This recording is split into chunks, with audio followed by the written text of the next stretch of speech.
Hello,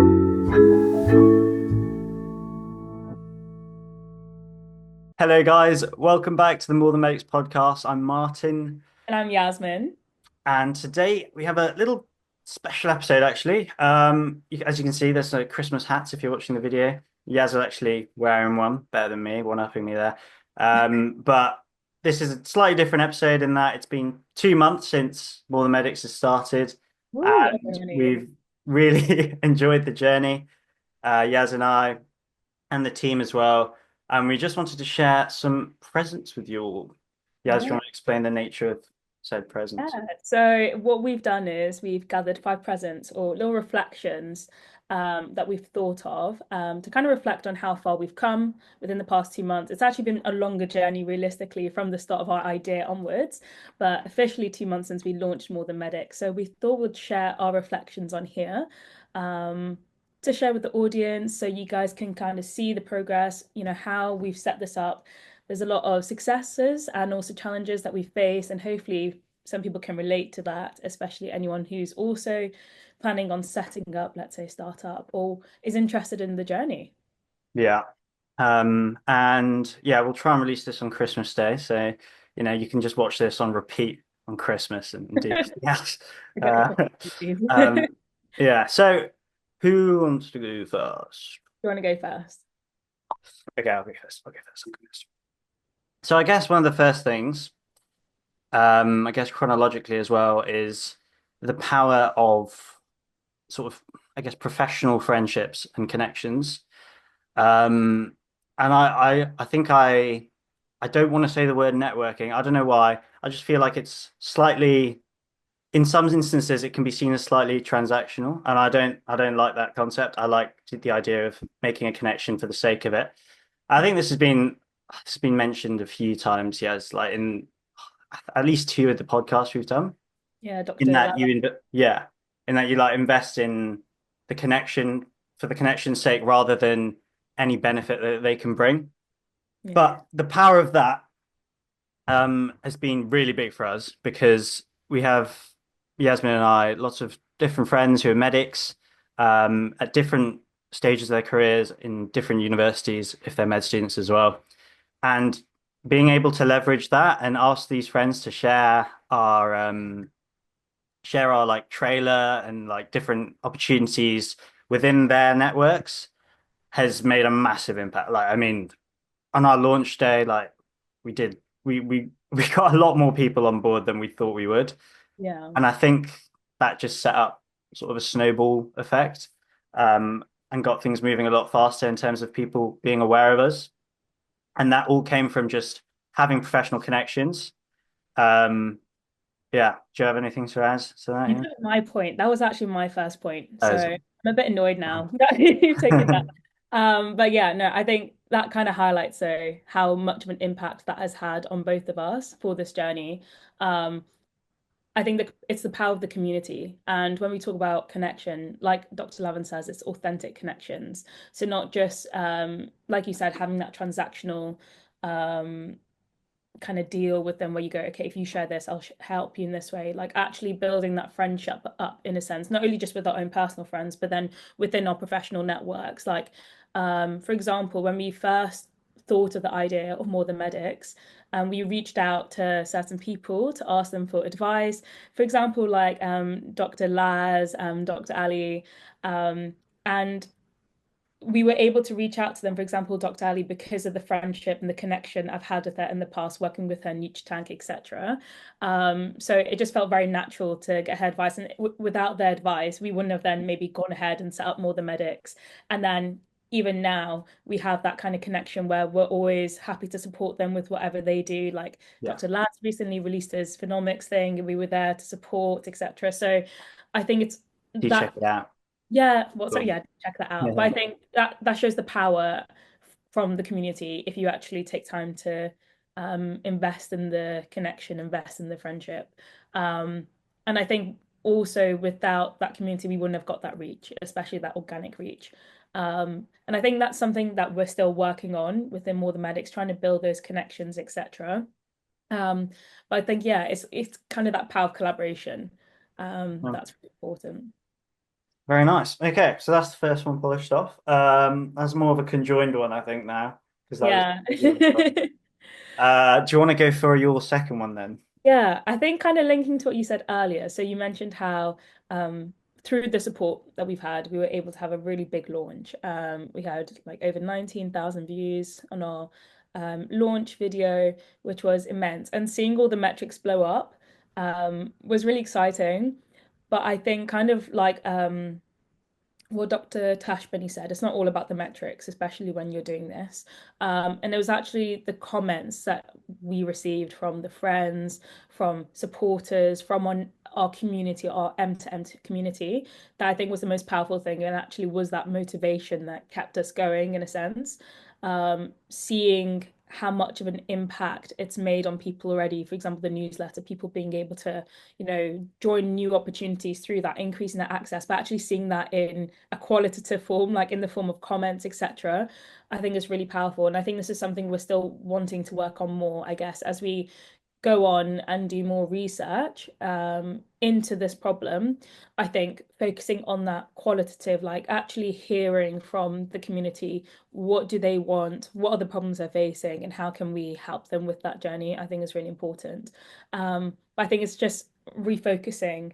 Sometimes I have to refocus myself. Like the metrics, seeing like, 700 followers on LinkedIn is like, wow, that's amazing. But then it's actually that's all well and good, but we need to Yeah. make sure we're always focusing on that impact that we're having and focusing on our vision and mission, not let that kind of overpower on what we're doing.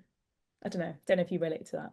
No, I do. Yeah, I know. I think it's something that Tash talked about on the podcast as well. Don't focus on the metrics, focus on just stay rooted to the impact that you're making. And if you're creating good stuff, good content, or helping people, the metrics will inevitably um, grow.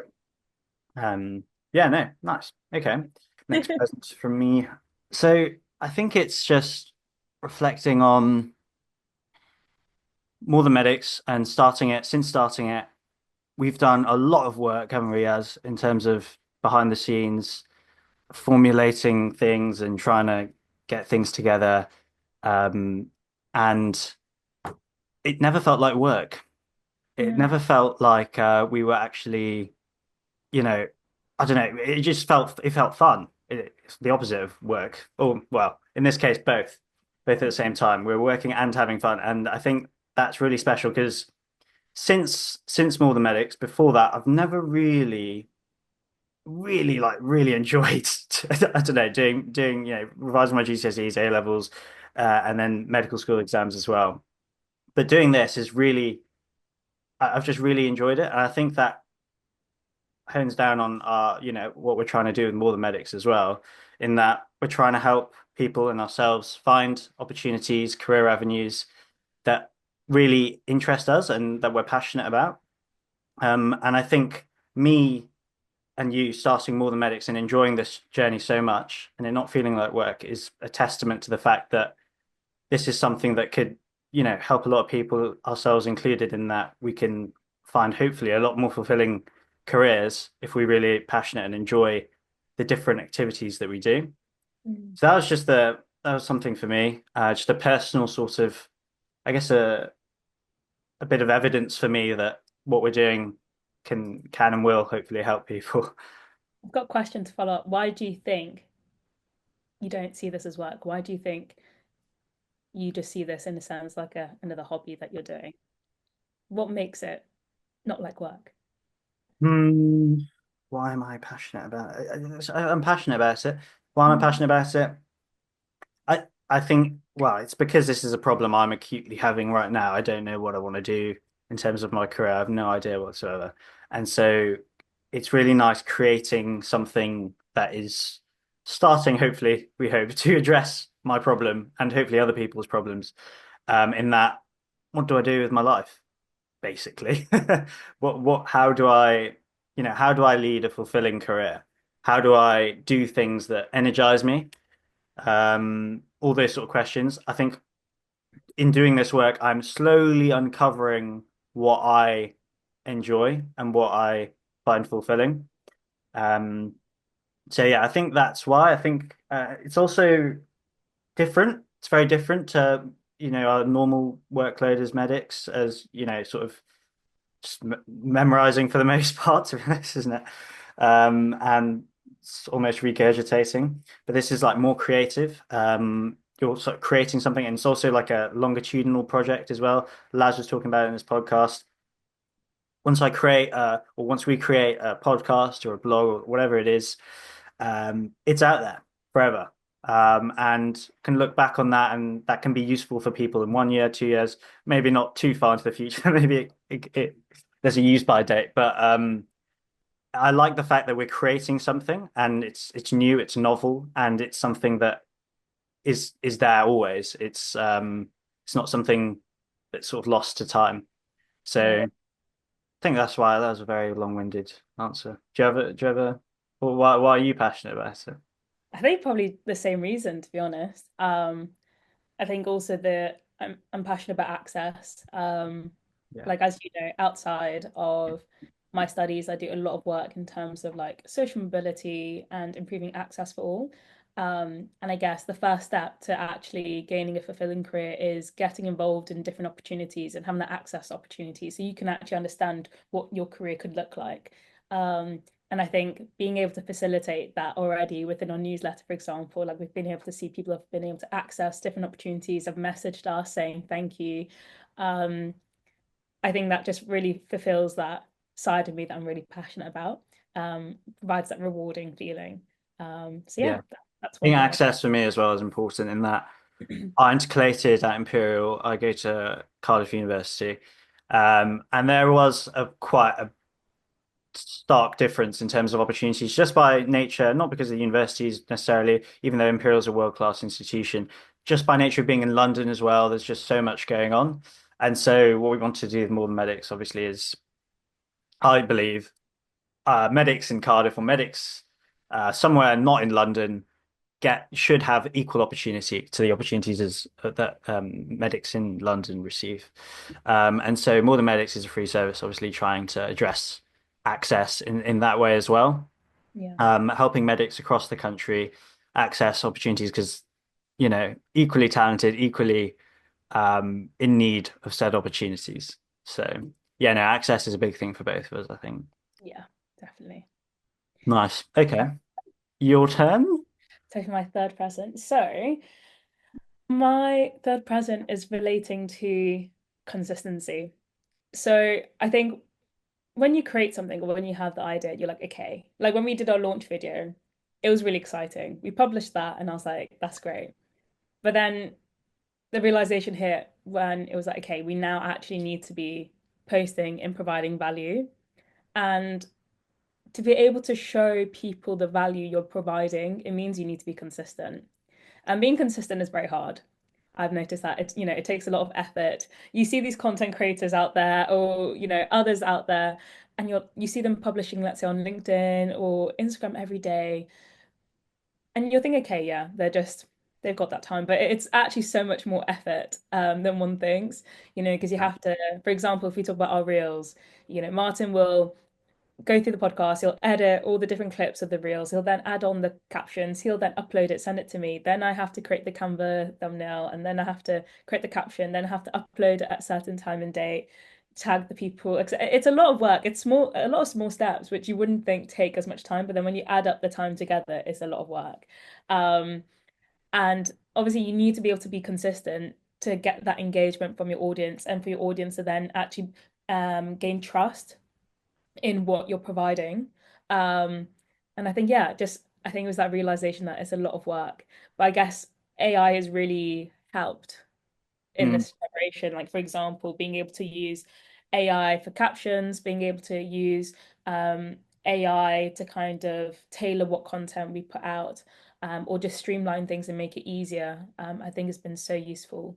I think also balance, I think we try to balance that with just sort of our own thoughts as well, because I think it's quite easy to Yeah. just overuse ChatGPT or whatever it is, and it just puts out your generic sort of stuff and it loses that human touch, which is, I think, just being lost more and more in terms of content creation and Yeah. just any sort of output nowadays, we rely completely on ChatGPT, uh, Yeah.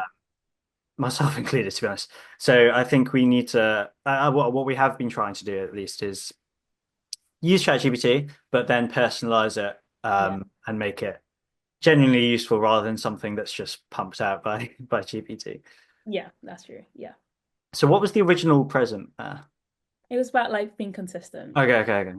And I kind of, And then you you know, kind of went went on a little tangent. AI. Which I think is important though. Yeah, Like AI is the future. So, like you said, utilizing what's out there, but also making sure you have that personal touch is really important. So, for example, yeah, with our podcast, we write our own questions.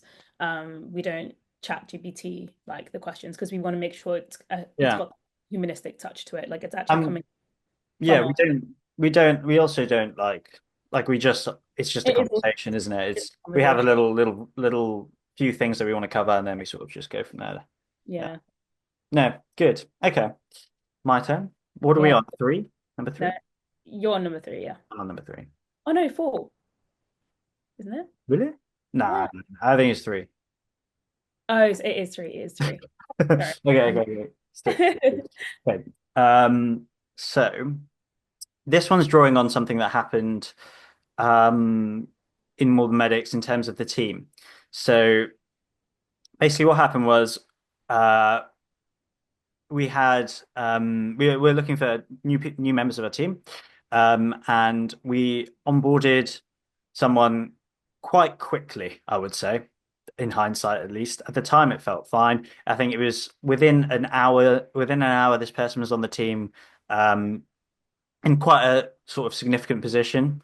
And I guess we realized the day after sleeping on it, that actually we probably didn't quite at the time need this member of the team, in the sense of we didn't need another member doing that sort of role, duplication of roles, which I guess at our early stage wasn't really necessary. Nothing against the person itself, the member itself. It's just we didn't need another team member in that capacity. And so the present is the value of taking your time, and asking advice as well before making semi-important decisions. Um, because if we just slept on it, asked our advisors or asked friends, confidants, then we probably would have realized that it wasn't the most optimal decision in onboarding someone that quickly. Um, so I think just the value of just making sure we take our time with big decisions, we really think it through, and ask advice. Because I, for one, definitely I only see things maybe through one lens, one perspective. When asking someone else, someone from the outside, can offer a completely new and of more grounded sometimes perspective. What do you think is? Yeah, I think it's a really good point. It's like they usually say when you're given, let's say, an offer, never, or an opportunity, never accept it then and then think about it. Say, I'll come back to you within this many hours or this tomorrow or etc. So Yeah, you have that time to think about it. So you're not then kind of stuck with that decision in a sense, gives you that time to think. So it's really important. I think you can apply that to just in general in life. Like whenever you have something, if someone says, okay, do yeah, you want to do this? Think about it, be like, can I have a moment to think? And that's in hindsight what we should have done. And I think the importance of actually thinking about your team, thinking about who do you really need in the team? What roles do you really need?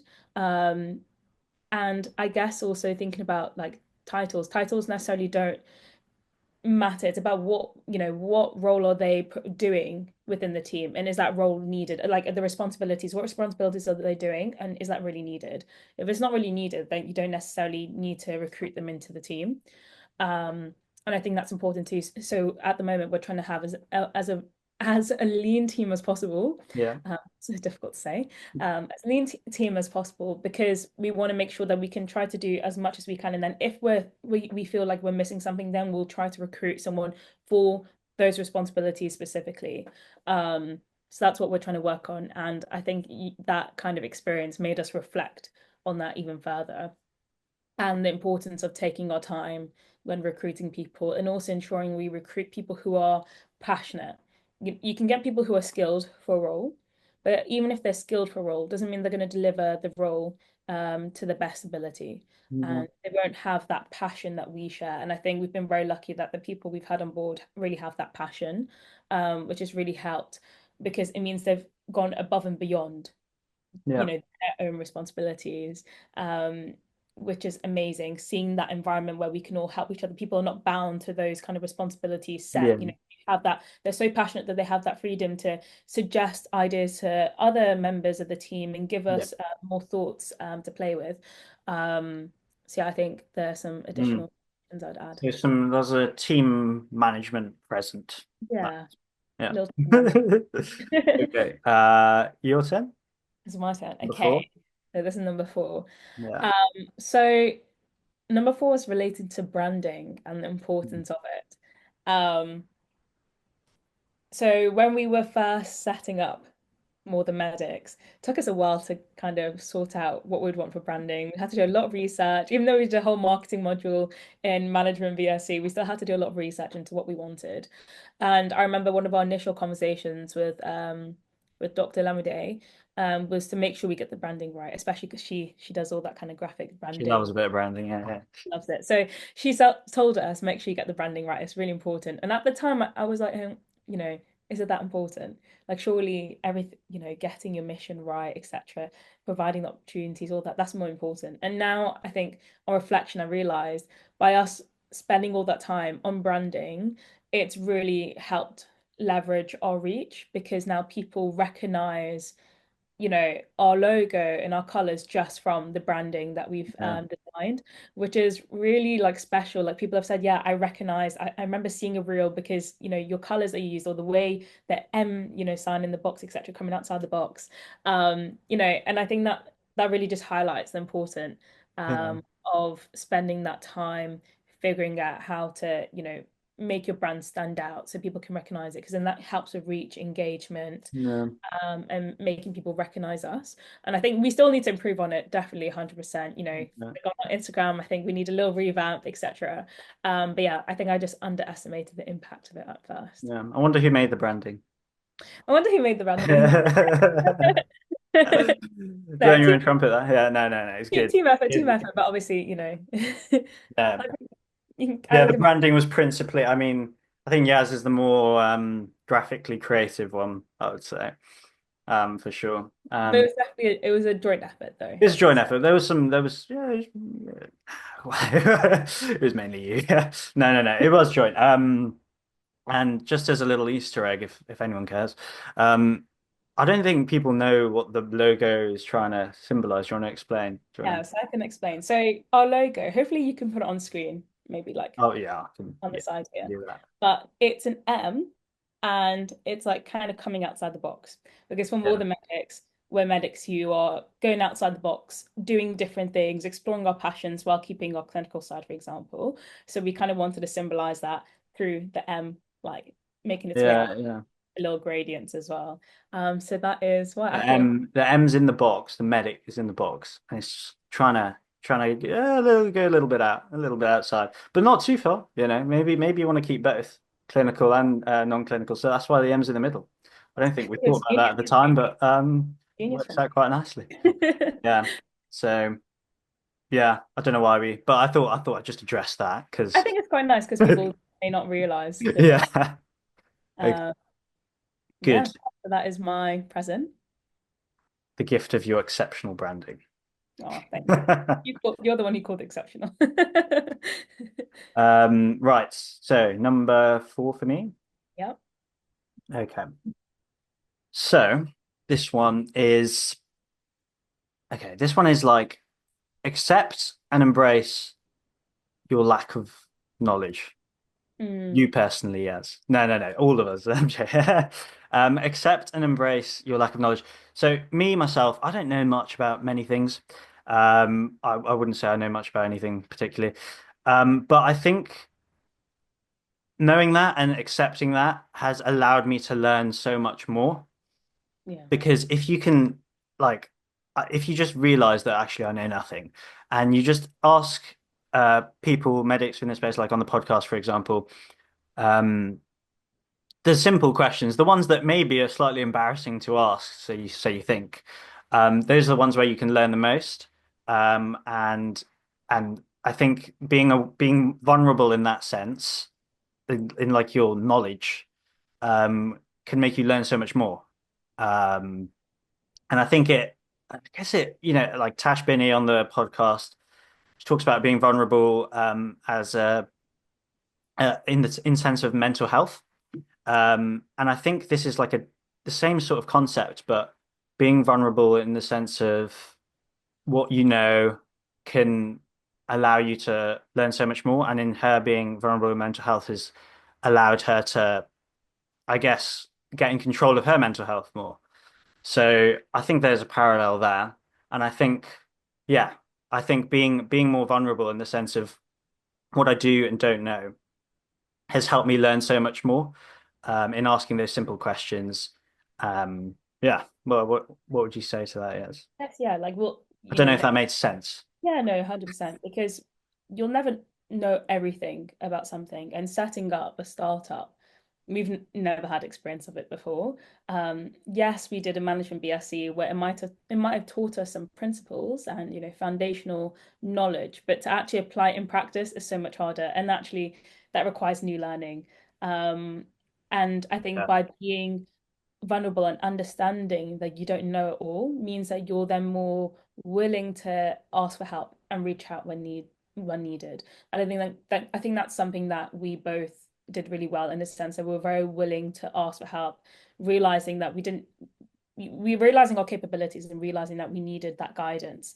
And I think then Yeah. that ultimately helped us when it Yeah. comes to starting up more than medics. And even now, reaching out to some advisors, we're still doing that, asking for that Yeah. help, questions that we have. I guess And it's just I think it's lifelong learning. Like we're always yeah. going to learn on this journey, but being Yeah. open to that. Yeah, it's just realizing your limits, isn't it? I guess clinical medicine as well. You're not going to try and treat something that's supposed to be handled by a senior. And I think in the same way, realize your limits in terms of all these extra supracurricular, I don't know how you call it, but activities that you maybe don't know, you don't know what the next step is or how to handle a certain situation, just ask. And yeah, I think that's quite empowering in just doing that. Yeah, good. I think that one's polished off. Number five, final round, presents. Okay, so my final one was relating to the idea of adaptability. So when we first started More Than Medics, well, the idea of More Than Medics is probably very different to what it is right now. Um, and being comfortable with that change and adapting to what your audience needs and what the problem is, I think is really important. Like for example, at the start, I don't think we realized that we would use LinkedIn as a main platform for showcasing different opportunities. That's something that we've had to adapt and change. Originally we had like thoughts, for example, having a WhatsApp chat. Okay, maybe we'll go back to that, but now we've had to you know pivot our kind of strategy and our method of reaching our audience on and the main platforms that we use. And I think at first it can be quite uncomfortable to be like, oh, but like you spent time thinking and planning out that idea, and now you're having to adjust it. But I think just being comfortable with that, because that adjustment can actually be the difference to then reaching more people and engaging with a larger audience and making that impact at a quicker pace I guess compared. mitigating that feeling of oh, I've done all this work and it's in the wrong direction is that Yeah, stuff that Laz talks about on the podcast in that do the market research, find out the problem and then create the solution for that problem. Don't go creating a solution to a problem that you think exists in your mind. yeah, Um, exactly. so And I I guess think we could have been a bit better maybe in that, I maybe. think we could have done a lot more in terms of problem research. And we did, Yeah. and we did do problem research in the sense that, we did a survey where we got over like 60, 70 students Yeah. across the UK filling it out. And that really gave us some foundational understanding of the problem, realizing that it wasn't just us, like there was quite a lot of people out there. I think the fact that we've had a lot of uptake and what's the word I'm looking for? A lot of, I've forgotten the word. Sorry, I'm not going to help you. Oh, that's I'm great. just going to let you. I'm Um, just going to let you die now. um, traction is the word. A lot That's of the one. traction There we go. has come to me. A lot of traction as well. I think highlights that this is clearly a problem for people. But I think one thing we definitely need to improve on is actually doing a lot more in terms of like Yeah. ideally I'd like to do focus groups. So if you're listening and you'd like to be part of the focus group, please reach out to us. You can reach out on Instagram or LinkedIn. Little plug, yeah. Or on the newsletter, we also have a little questionnaire where you can just click and it'll sign you up straight away. But I want to be able to do more focus groups throughout the years, to actually then get people in regularly, really understand the problem, really get that, rich data from them to, to realize how can then we best support them. So, and then that will obviously then inevitably involve then us adapting what we do, based on that. But yeah, I think we could have done that better, but I think also just Yeah. being all that adapted, being flexible is important. Yeah. I think it's something we learned during our BSc and something that's always been in our minds in terms of even on the podcast as well. It's been mentioned a couple of times, but we've still forgotten it. It's that elusive a concept in the way you when you're actually running, a business or whatever, an organization. It's so easy to forget, even though it's like a fundamental truth of how you should be operating. I forget. I have to actively remind myself. So I guess yeah, Yeah, it's an important one. yeah. Okie dokes. Right. So last one. Final one needs to be a showstopper. Oh gosh, pressure's on. Okay. Well, okay. So the last one is, and this is going to sound like a cliche because it is, but the world is your oyster. In that, I don't know how to phrase this. What am I saying? What am I saying? I'm saying that anything is possible. I think a lot of times myself, for sure, has I've put like a sort of Mental a, barrier. a mental barrier. Not actively, but it's there. And I think that certain things are possible, certain things aren't possible. I can speak to these certain people within the healthcare industry. I can't speak to these ones. These guys are out of my league or beyond me, in some way. And I think it's just, for me, more than merits has made me realize that I can talk to these really impressive people. And I guess talking to these really impressive people, just talking to them, they're just normal people. They're normal, lovely people, just like the rest of us. And I think just figuring that out has made me realize, okay, these guys are normal people who've done extraordinary things. I'm also normal, well, a bit weird, but normal mostly. Um, and I can do things as well. I think that is probably the biggest thing for me. In that I feel like I can do a lot more than maybe I thought I could a year ago, 2 years ago. And I guess I just want to say to everyone watching that you can as well. As in, yeah, I do agree. So I think it's kind of the idea that creating an idea is very simple, but then executing it seems a lot harder. And we usually a lot of the time the reason why ideas don't get turned into reality is because people put that mental barrier on themselves. They think they can't do it. It's beyond them. Or like you said, for example, reaching out to people who are really impressive, let's say for a podcast, you're thinking, no, I can't do that. Like they're too impressive. And if you Mm. put that mental Yeah. barrier on yourself, you're ultimately limiting yourself from your potential, and your potential is endless. Like the people that you see who are your inspirations, they didn't just get there all of a sudden with a click of a finger. They got there because they were in a position like you a few years back, etc. And the difference is they removed that mental barrier. They realized that actually, no, I can do this. I can explore my passion. I can reach out to that person on the podcast. I can set up an organization myself. And if you realize that, if you remove that kind of, even if it's passive, remove that mental barrier, then you'll be able to take up so many more opportunities and then actually, make the most of the potential that you have and actually increase that further. Um, so Yeah. yeah, I think yeah, realizing that you can do it. And I think that was even important for us.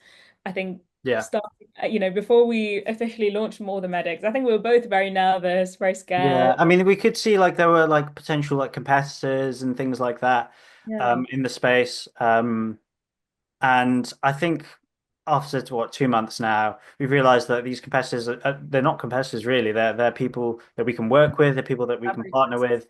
They're people that can help us and we can help them. And I guess seeing the world in a less sort of like distributive sense, seeing it less as like it's me versus them and more like it's us together helping address the wider problem. That's been really nice. And it's go on. I think also realizing that you deserve that space. You know, everyone is very unique in themselves. Just because an idea might be done by a different person, I don't like using the word competitor, Mm, but by a different person, different organization, doesn't mean you can't do your thing as well.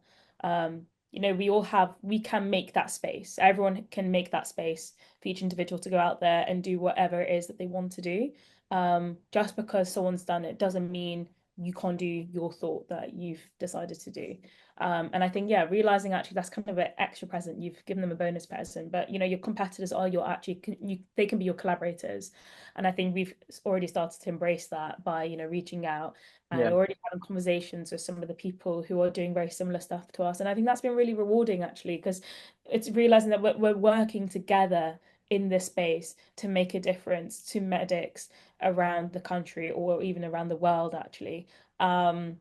To make them realize that they can have a fulfilling career. And I think that's really special. And I yeah, think an extra thing I just want to add on is actually the power of even like a global community. I think we kind of limited ourselves thinking this was like a UK issue. And actually, I had a really special conversation a few weeks back with an individual from Nigeria.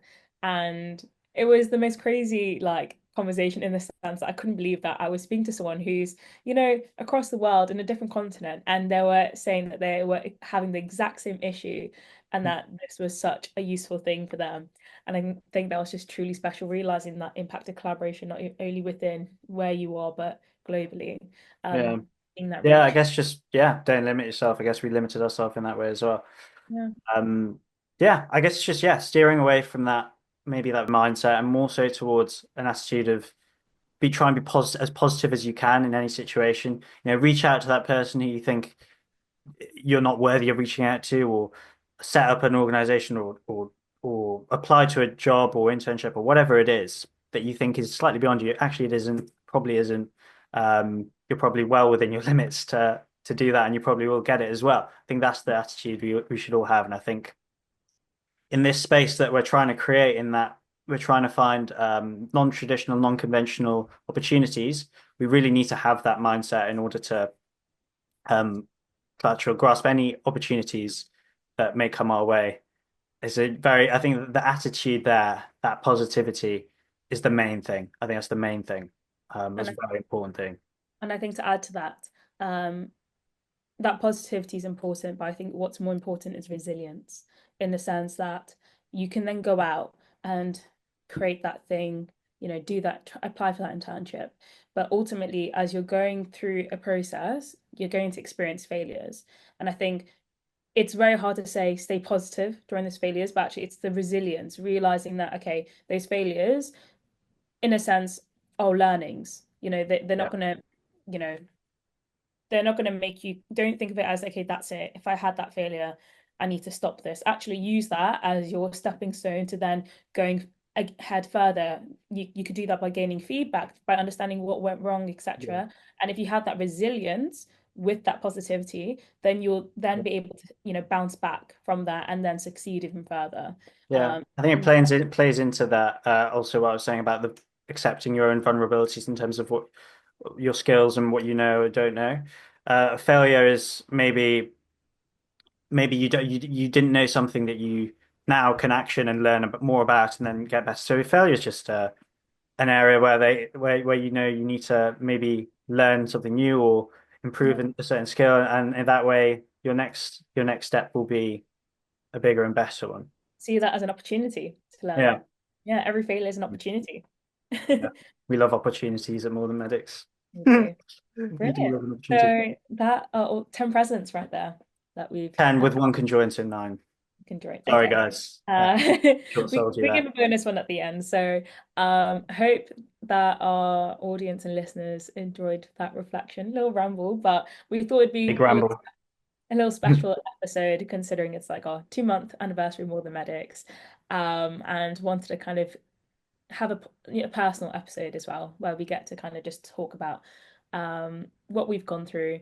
Yeah, What we've gone through. what we've gone through. It sounds like a It sounds yeah, like we've gone gone through. through a lot. Yeah. No, no, it's been great. And we're looking forward to, the new year. Lots of like events, opportunities, lots of podcasts, lots of lovely speakers lined up that yeah, we're really excited about and I think will be useful, hopefully, for Yeah, you we guys. have a lot of kind of goals for 2025, which I think is really exciting. Just seeing us grow, seeing, our podcast, getting those exciting speakers in, seeing our newsletter grow and more people getting involved in those opportunities, and actually also showcasing the amazing work that people in our community do.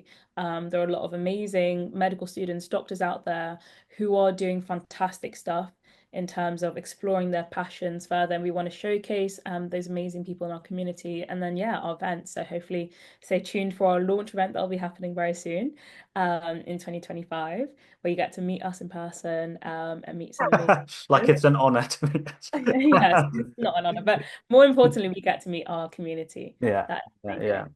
Um, yeah, and make Excellent. sure you follow us, follow our LinkedIn at More Than Medics and our Instagram at More Than Medics _ official to get some more content, more opportunities, and make sure to also subscribe to our newsletter where we kind of Yes. hands down all the fantastic opportunities that are happening out there, latest podcast, blog episodes as well. So make sure you read our blogs, really useful.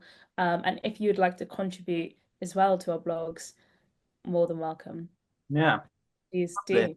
Yeah, share your knowledge as well. That's all what we're about, knowledge sharing and opportunity sharing. Wanted to help everyone in our community and yeah, build, Wonderful. build that network. Okay. Well, we'll log off then. We'll wish everyone a very happy Christmas. If it does come out tomorrow, which we hope it does. Fingers crossed. It's Christmas Eve now, as the time of recording. And a very happy New Year. Have a good one, guys. Thank you for listening. And see you in 2025.